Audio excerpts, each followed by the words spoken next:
Na ką, šiandien važiuosim į ilgai lauktą renginį. Rimtai ir vėl jinai prisigalvoja kažkokių renginių. Kam tau reikia tų renginių? Sėdi tyliai namuose, užsidarai, užsirakini durytės, viskas yra ramu. Kam tau tie renginiai? Taigi bus smagu, pabendrausim su žmonėm, susipažinsim su kažkuo. Viskas gerai, manau, kad nėra ko nerimauti. O tai tu bent draugę pasiėmei kažkokią. Pastoviai jinai važiuoja viena kažkur, tai ką tu draugių neturi?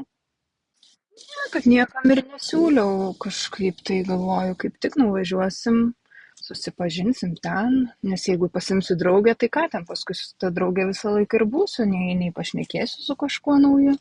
Viskas gerai, tau primint ką nors? Primint kur nors, kur nuvažiavai, nieko, nesusipažino jinai, sėdėjo kampe viena, ką tu primint ką nors? Dar vieną jinai susigalvojo. Patiko tau tada?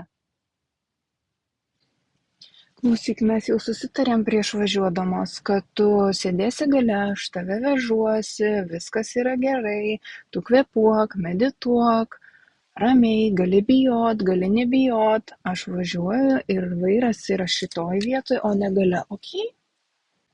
Na, čia ir tada geriau nieko nematysiu.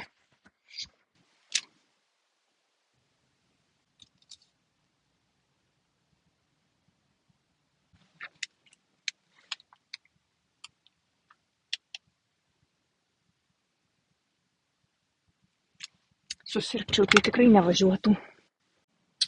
Jau beveik atvažiavom, bet kažkur čia pasiklydom, reikia pasižiūrėti į navigaciją. Ai, čia netoli, bet toj tikslesnę vietą įsivesiu ir važiuosim, gerai? Va, pirmas ženklas, kad reikia važiuoti namo. Ten atbulinis, suki vairą į kairę, apsisuki ratu ir važiuojam namo. Prašau, važiuojam namo. Tai kad jau atvažiavom, galim lipt, vesiuosi tave kartu, visada būsiu šalia, tu galėsi visada apsikabinus mane būt, arba aš tave apsikabinus, viskas okei, tau bendraut su žmonėm nereiks, aš kalbėsiu, okei?